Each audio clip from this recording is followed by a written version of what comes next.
Hello students, class 10th chapter number 14.2 में आपका बहुत बहुत स्वागत है।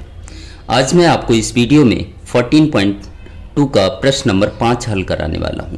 तो प्रश्न नंबर 5 को पढ़ लेते हैं कि दिया हुआ 1 टन विश्व के कुछ श्रेष्ठतम बल्लेबाजों द्वारा एक दिवसीय अंतर्राष्ट्रीय क्रिकेट मैचों में बनाए गए रनों को दर्शाता है। इन आंकड़ों का बहुलक ज्ञात करो। तो आपको प्रश्न में क्या पूछा गया है? बहुलक। और नीचे आपको आंकड़े दिए गए हैं, तो आंकड़े हम देख लेते हैं। तो आंकड़े यहाँ पर दिए गए हैं आपको, बनाई गई रन और बल्लेबाजों की संख्या। 3 से 4,000 रन 4 बल्लेबाजों ने बनाए हैं, 4 से 5,000 रन 18 बल्लेबाजों ने बनाए हैं। इसी प्रकार से आगे, और इस पर से आपको बहुलक ज्ञात करना है। तो सबसे पहले हम बहुलक का सूत्र लिख लेंगे। तो यहाँ पर मैंने बहुलक का सूत्र लिख लिया, z बराबर L plus F1 minus F0 गुणा H upon 2F1 minus F0 minus F2। इन सारे पदों के हम क्या ज्ञात कर लेंगे? मान। देखिएगा, बहुत आसान तरीका समझाने वाला हूँ मैं। सबसे पहले आपको दूसरे वाले कॉलम में कुछ भी दिया गया हो उसे हम FI से दर्शाएंगे। यहाँ पर बल्लेबाजों की संख्या दी है, या विद्यार्थियों की संख्या दी होती, या परिवारों की संख्या दी होती, उसे हम किससे दर्शाते? FI से। अब क्या करना है आपको? दूसरे वाले कॉलम में सबसे बड़ी संख्या आपको देखनी है। तो सबसे बड़ी संख्या कितनी है? 18। तो इसी को हम क्या लेंगे? F1। क्योंकि मुझे F1 चाहिए था, तो दूसरे वाले कॉलम में जो सबसे बड़ी संख्या 18 है उसे मैंने क्या ले लिया? F1। और उसी के सामने आपको क्या लेना है? वर्ग। तो इसका वर्ग क्या कहलाएगा? 4 से 5,000, जिसे हम बहुलक वर्ग बोलते हैं। तो यहां लिख देंगे बहुलक वर्ग। तो बहुलक वर्ग कितना आएगा? 4 से 5,000। 4 से 5,000। और जैसा कि मैंने आपको बताया था कि पहले वाली संख्या हमेशा L का मान होता है। किसका मान होता है? L का। तो L बराबर कितना आएगा? 4,000। अब मुझे H भी चाहिए। H क्या होता है? अंतर। तो यहां लिख देंगे अंतर।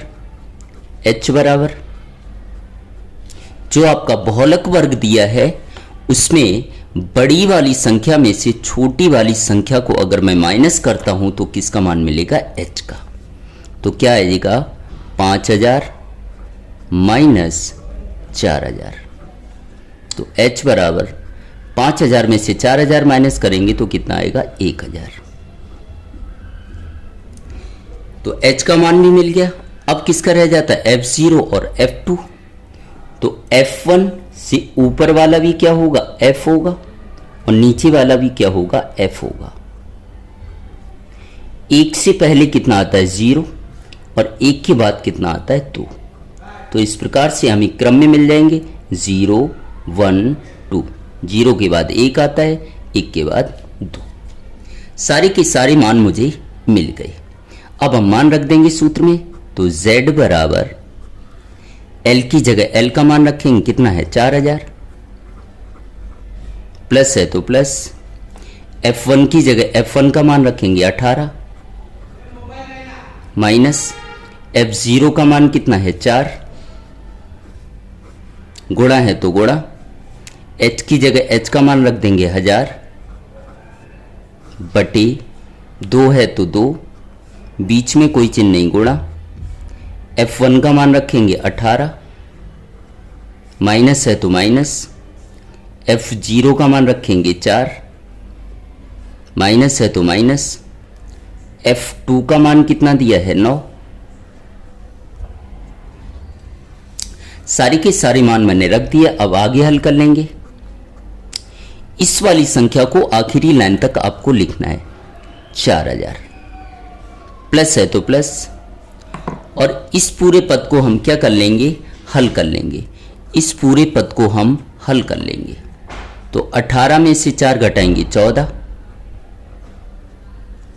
गुणा 1000 है तो 1000, बटे है तो बटे, 2 का गुणा 18 में करेंगे 18 दूनी 36, माइनस है तो माइनस, 4 है तो 4, -9 जैसे का तैसा। अब आगे हम हल कर लेंगे तो क्या आएगा, z बराबर 4000 प्लस है तो प्लस 14 का गुणा 1000 में करेंगे तो 14000 बटे 36 में से 4 घटाएंगे 32 और 32 में से 9 माइनस करेंगे 23। यहां तक आपको समझ आया? तो आगे देखिएगा आप, आगे क्या करेंगे, z जैसे का तैसा,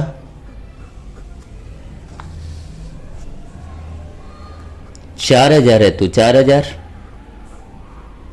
प्लस है तो प्लस 14000 बटे 23। तो 14000 में 23 से क्या देंगे, भाग देंगे। देखिएगा किस तरीके से, 14000 में 23 से भाग देना है, 23 से भाग देना है हमें 14000 में। इसे मैं 2 बार लिख लेता हूं समझाने के लिए। 23 से भाग मैं दूंगा किसमें, 14000 में। देखिएगा किस तरीके से। सबसे पहले यहां पर 2 अंक हैं, ये इधर सही वाला करूंगा और इसमें कुछ गलतियां होंगी, जो आपसे गलतियां होती हैं उन गलतियों को मैं बताने वाला हूं। तो ये गलती आप करिएगा नहीं, ध्यान से समझना है। 23 का भाग मैं किस में दूंगा, 14000 में। तो यहाँ 2 अंक हैं तो 2 अंकों में भाग देंगे, लेकिन ये संख्या कैसी है, बड़ी, ये कैसी है, छोटी, तो भाग नहीं जाएगा। तो हम कितने में भाग देंगे, 3 में। अब उदाहरण के लिए मैंने मान लिया मुझे 23 का पहाड़ा नहीं आता है, तो 1 अंक इसका छुपा लीजिएगा और 1 अंक इसका छुपा लीजिएगा।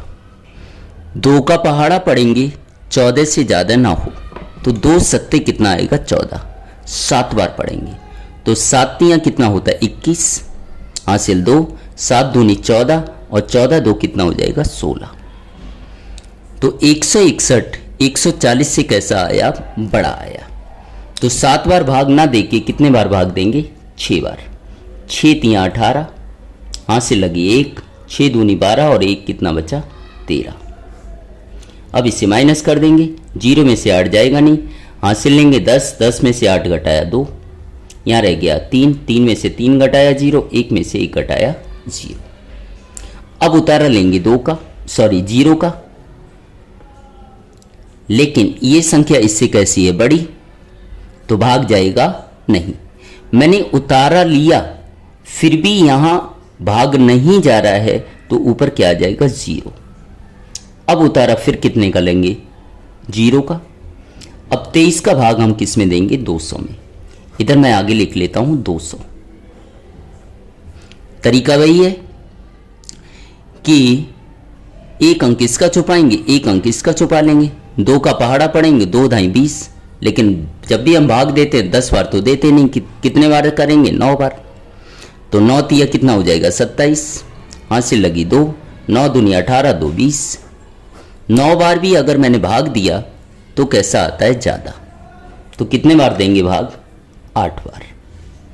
8 तिया 24 की 4, हासिल 2, 8 दूनी 16 और 2 कितना हो गया, 18। तो 0 में से घटेगा नहीं है, हासिल लेंगे 10 में से 4 घटाया 6, यहाँ रह गया 9, 9 में से 8 घटाया 1। अब लगाएंगे पॉइंट और इधर बढ़ा देंगे 0, कितना आया, 160।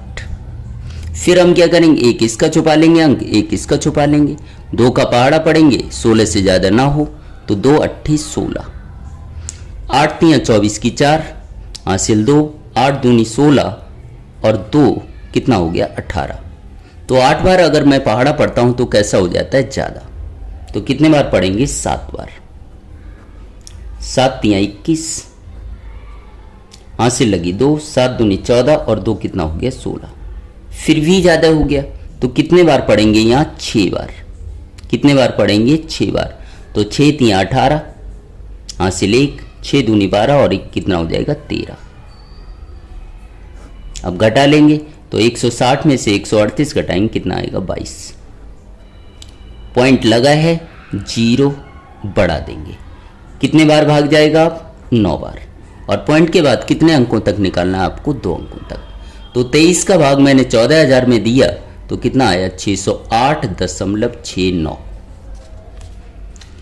कितना आया 608.69।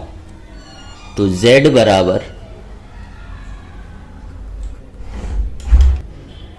अब इन दोनों को हम क्या कर लेंगे, जोड़ लेंगे।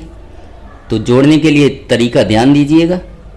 4,000 में 608.69, 608.69 जोड़ देंगे तो कितना आएगा 9, 6.8 में 0 8, 0 में 0 0, 6 0 6, 4 जैसे का तैसा। तो Z बराबर आया 4,608.69। यही आपका क्या हो जाएगा आंसर। इसमें ध्यान आपको ये रखना है कि दशमलव के बाद अंकों में एक आध बढ़ घट जाए तो कोई फर्क पड़ता नहीं। मतलब 69 की जगह 70 आ जाए या 69 की जगह 68 आ जाए तो भी आपका आंसर कैसा होगा, सही। लेकिन पॉइंट के आगे आपका यही आना चाहिए, यही आपका क्या हो जाएगा आंसर। उम्मीद करता हूं मेरा यह प्रश्न आपको समझ आया होगा। अगर मेरा यह प्रश्न आपको समझ आया हो और चैनल पर पहली बार आए हों तो चैनल को सब्सक्राइब ज़रूर कर लें और ज़्यादा से ज़्यादा अपने दोस्तों में शेयर करें। Thank you so much.